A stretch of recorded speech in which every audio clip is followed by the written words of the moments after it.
Kata Kanoman itu lahir abad 11 di era Srijaya Bupati, itu Raja Sunda ke-20, Sunda Galuh ya. Di Galuh 7 tahun, di Sunda 20 tahun. Srijaya Bupati punya istri 3, istri pertama Batari Sri Pertiwi, kedua Wulan, ketiga putri yang dari Sriwijaya. Itu di era Galuh Singapura. Galuh Singapura. Jadi dari Galuh Papuan sudah berputar. Tahun 1030 sampai 1042. Srijaya Bupati wafat, kemudian dimakamkan di Indrakila, tepatnya di Sagarahyang. Disitulah lahir kata Ciri Amai, ciri tanah warisan Bapak, Ama, Mama. Oh, Ama ini. Ya, jadilah Ciremai. Berubah nama Indrakila menjadi Ciremai. Makanya kita kenal sampai saat ini Gunung Ciremai. Naiklah tahta istrinya, Batari Sri Pertiwi, ya, di Galuh Singapura. Di mana dinobatkan? Di samping ini. Ini Stinggil, Lemah Duwur. Ini abad 11 nih bangunan ini. Tidak berhubungan dengan 1440 di mana Ki Danusela membuka Witana. Ini jauh lebih tua. Ya, di sini dinobatkan di Mangun-Manguntur, dan beliau menjadi raja istri, raja perempuan, melanjutkan tahta dari Srijaya Bupati. Wulan kemudian protes, minta tanahnya karena untuk putranya Sang Dharma Raja. Akhirnya diparohlah Galuh Singapura menjadi wilayah Singapura dan wilayah Panjalu kemudian kita kenal hari ini. Kenapa? Karena Wulan itu putra dari Dharma Wangsa Teguh, raja di Panjalu, Kadiri. Jadi Panjalu ini ada hubungan dengan Panjalu di Kadiri. Oke, dibagi dua. Singapura berdiri dengan rajanya Batarisri. Batarisri meninggal, kemudian dimakamkan yang hari ini ada di Gedung BI, Bank Indonesia. Karena itu tanah Samida, tanah Kebumian atau Kebumen. Dan di situ ada patok titik nolnya Cirebon. Karena di situ pula lah lahir kata ciri ibuan, ciri tanah warisan ibu. Jadi Cirebon bukan Cai Rebon. Itu pemahaman orang awam sekarang. Tapi ciri ibuan, ciri tanah warisan ibu. Akhirnya kata Cirebon inilah digunakan untuk apa? Mengganti nama Singapura. Ya, nama lain untuk Singapura itu Cirebon. Jadi kalau tadi disebutkan Kesultanan Cirebon itu tidak pernah ada Kesultanan Cirebon. Yang ada adalah Caruban Larang atau Caruban Nagari. Kata Caruban inilah yang hilang di Cirebon. Karena yang kita nyebut Cirebon hari ini berkenaan dengan apa? Kacirebonan. Kacirebonan dipukulnya Kanoman, kemudian Kacirebonan dinaikin. Nah ini kata Cirebon yang muncul. Tidak ada dalam catatan sejarah kata Kasultanan Cirebon. Nggak pernah ada. Pun kalau Kasultanan Caruban. Nah, itu kata Kanoman. Ciri ibuan, ciri tanah warisan ibu. Atau bahasa Sundanya Kanu Ambuan, ambu, ibu. Nuambu, nuam, nom. Jadi Kanoman. Kanoman sama dengan ciri ibuan atau Cirebon. Jadi tidak ada hubungan kata Kanoman dengan Sultan Anom. Itu yang orang salah kaprah. Makanya kemudian yang disebut Keraton Caruban, ya Kanoman ini. Dalam naskah Klayan, bab 6 disebutkan, waktu Walang Sungsang menunjuk Kanoman, Sedatu Kapi sudah ada. Jadi di era Walang Sungsang, di era Sedatu Kapi pun tempat ini sudah disebut Kanoman. Jauh sebelum nanti dibelah ada Sultan Sepuh, Sultan Anom. Nah, ini sebuah catatan besar sebetulnya karena banyak salah kaprah. Makanya untuk menutup Kanoman ini dibangunlah apa? Pasar. Itu pasar kolonial itu. Sengaja ditutup. Yang dulu kemudian ada bioskop Purnama, sengaja biar orang nggak pada ke sini karena di sini kan kumpulan para pejuang. Semenjak kapan? Semenjak gugurnya Safiuddin Matangaji, Sultan Sepuh V. Yang kemudian nanti kita kenal ada kesepuhan. Makanya tadi Parin bilang tidak ada pemisahan walaupun Sultan itu satu, cuma ada yang sepuh, ada yang nom, ada yang muda. Yang sepuh, semua pesantren didirikan oleh Sultan Sepuh. Tapi nom ini yang pemerintahan. Pangeran Wangsakerta mengurus apa? perpustakaan, pendidikan. Apa ini dalam konsep Sunda? Inilah tilu tangtu di Buana. Ratu Rama Resi. Ini orang lupa. Ya, jadi putus sampai generasi kelima. Setelah itu baru si Ki Muda atau Hasanuddin yang makamnya kalau ke Gunung Jati ada di luar pintu 3. Pintu 3 itu pintu pertama. Kenapa 3? Karena naftu pertama adalah 3. 3, 4, 5, 6, 7, 8, 9. Ya, Selasa, Senin, Ahad. Terus Rebo, Kamis, Jumat. 8. Kamis, baru Sabtu. Sabta tertinggi 9. Makanya disebut Sabta Rengga. Iya.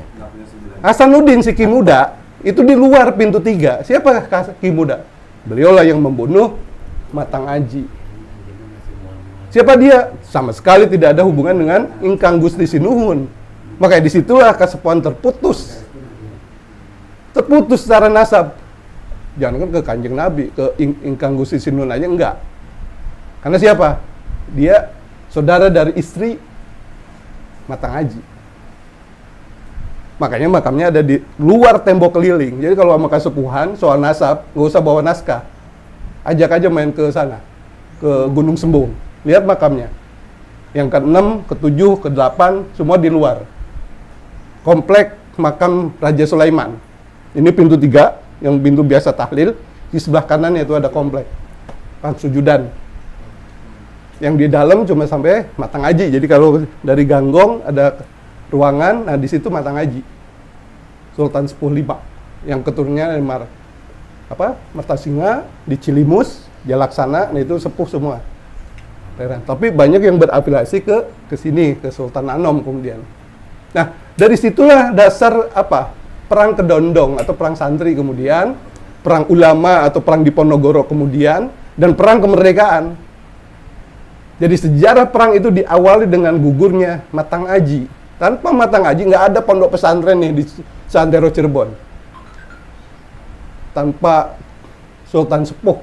Karena ingat, pondok pesantren pertama itu adanya di Gunung Jati. Kata pondok dari Sayyid Hidayat, bukan Sarip. Kalau orang masih menyebut Sarip, berarti itu sejarah Persi Baghdad. Karena dipikir wilayah Afrika Utara itu keturunan Imam Hasan. Padahal beliau bukan dari Imam Hasan, beliau dari Imam Hussein. Sayyid Hidayat. Tidak ada tulahnya. Sayyid Hidayat dan Sayyid Nurul. Putra dari Sayyid Abdullah. Ini Persi Mesir, sejarah Persi Mesir. Yang beredar sekarang Persi Baghdad. Sayyid, bukan Sarip. Makanya waktu beliau dari pertama ke Aceh, ke Banten dulu beliau, ke Ali Rahmatullah, baru ke Ampel. Dari Ampel baru ke Caruban. Dari Ampel ke Caruban, dengan 98 orang yang dipimpin oleh Dipati Keling, beliau punya gelar apa? Syahid Kamil. Nggak ada kata Syarif. Syahid Kamil. Baru masuk ke Caruban. Jadi itu sedikit klarifikasi juga. Beliau bukan Syarif Hidayat, tapi Syahid Hidayat. Syahid Hidayat. Nah, dan Syarif Nurul yang makamnya ada di Majalengka, di Buyut Nyata. Itu kembaran beliau, karena beliau lahir itu kembar. Bukan adik kakak pisah sekian tahun, tidak. Beliau kembar. Makanya adiknya menyusul kembali ke sini. Cuma turunnya di Majalengka, di Sambeng. Daerah Sambeng. Buyut Nyata kalau sekarang ya. Syekh Arifin disebutnya. Arifin itu dari Syarif Sayyid Nurul. Dia cuma disingkat Arifin. Beliau di sana makamnya. Kalau mau ziarah ya. Kembar itu ya? Kembar. Dan 12 bulan ya. 12 bulan beliau lahir itu. Ya. 7 bulan Sayyid Abdullah meninggal kena kolera. Jadi beliau tidak pernah menyaksikan ayahnya. Makanya kemudian pamannya yang menggantikan posisi raja di Quds, yang wilayahnya meliputi Bani Israel. Bani Israel. Ya. Makanya namanya kayak nama-nama Yahudi. Yahudi. Karena penguasa wilayah. Makanya di sini panggilannya apa? Elang. El dari kata al. Untuk laki-laki. Ang dari Galuh karena Rara Santang. digabung jadi elang. Ya, makanya jangan ngaku-ngaku elang, karena ada harus 2 garis. Garis Galuh, Ang, Rara Santang, garis L dari Syed Abdullah, jadi elang. Itu elang. Makanya tidak ada gelar di lain di Nusantara kecuali di sini. Makanya kutub. Kenapa? Dari Sis pecah 2, Anwar Anwas ketemu kembali Rara Santang dan Syed Abdullah. Kutub. Makanya beliau Rawit, Pang Rawit. Jadi kalau ada bendera Cirebon, ada bintang segi 6 dan macan yang sering disebut macan Ali. Macan Ali itu Pang Rawit, Pang paling, Ra keturunan, Wit dari pohon zuriah. Yang sumbernya satu pada asalnya gitu ya. Satu as. Kenapa 6? Ayo.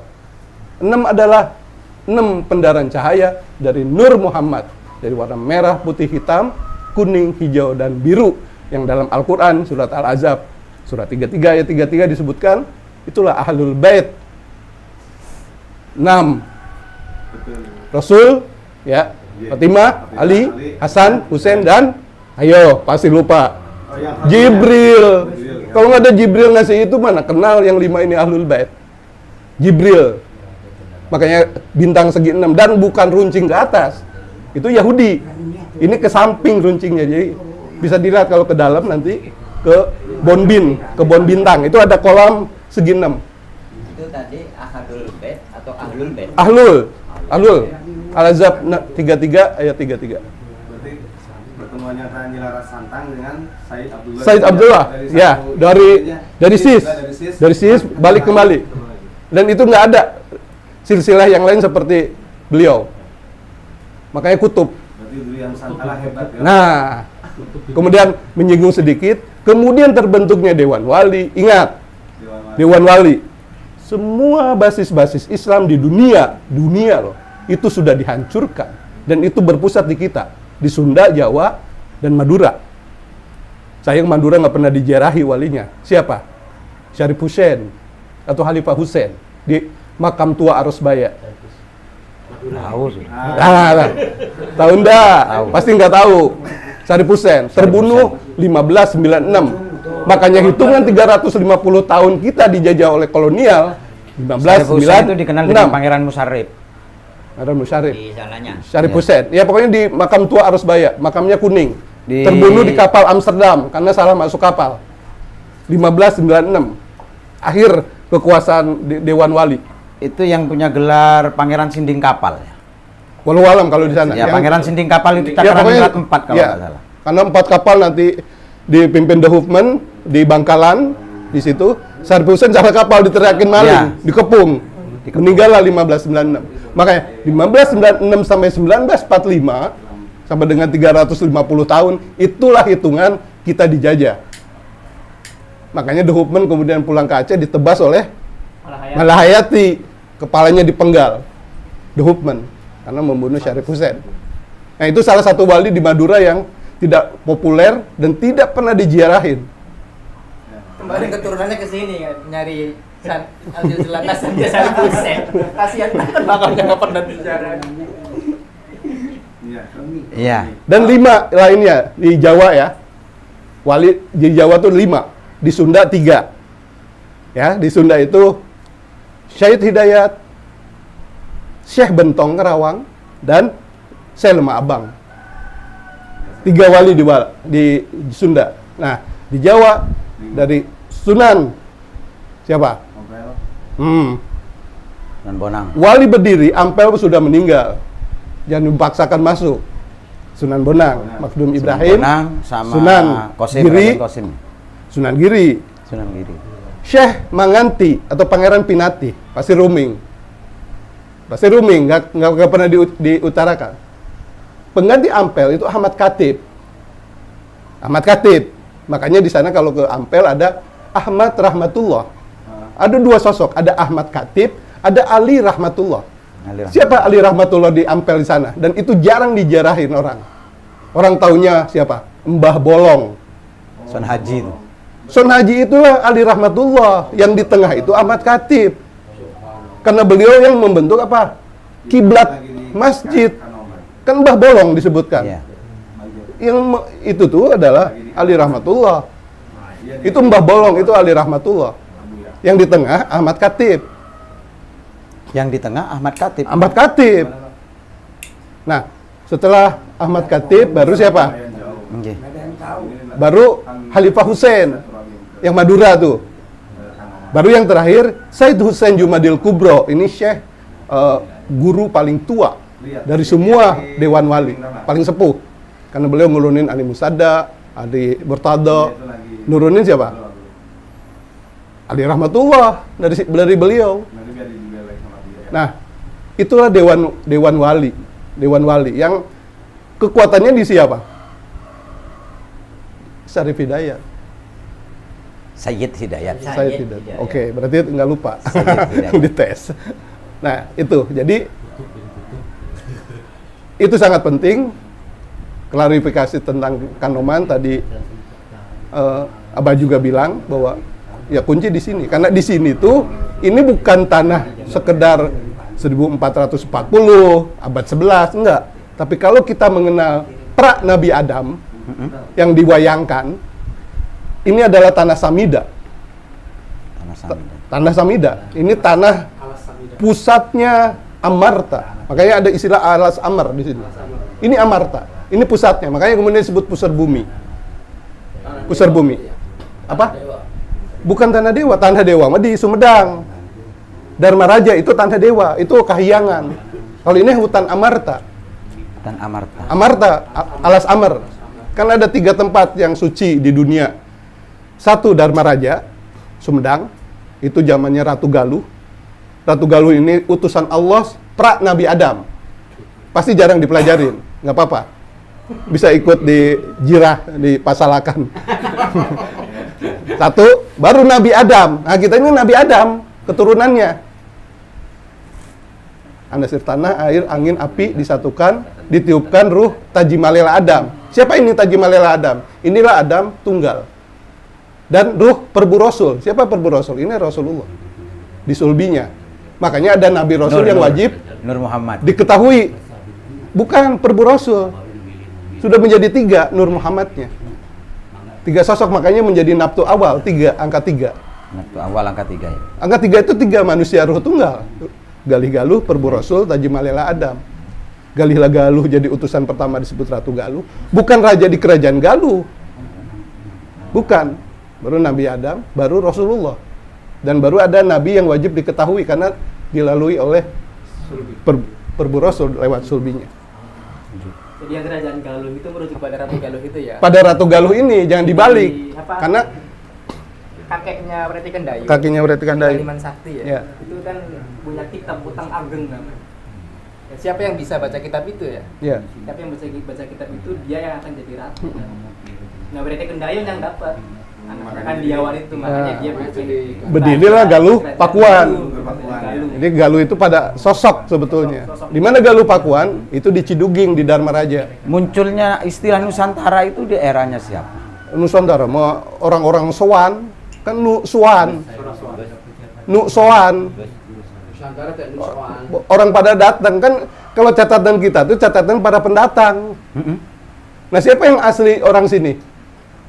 Orang yang disebut Nusantara, aslinya siapa hari ini? Yang bukan pendatang, yang dia waktu banjir besar Nuh tidak naik bahtera Nabi Nuh, tapi naik gunung, dan gunungnya itu ngambang. Bukan ya. Ayo, siapa? Inilah yang disebut Sunda Wiwitan. Siapa yang kita kenal hari ini? Itulah Baduy, yang ada di Banten. Itu penduduk asli Sini, tidak berubah. Jadi berarti dari gunung yang air naik, ini dataran naik, ngambang. Pindah dan blek turun yang sekarang jadi Baduy itu. Makanya masih Di mana awalnya? Di mana awalnya ini? Yang sekarang jadi Bendungan Jati Gede. Si tanah ini nih, tanah awalnya.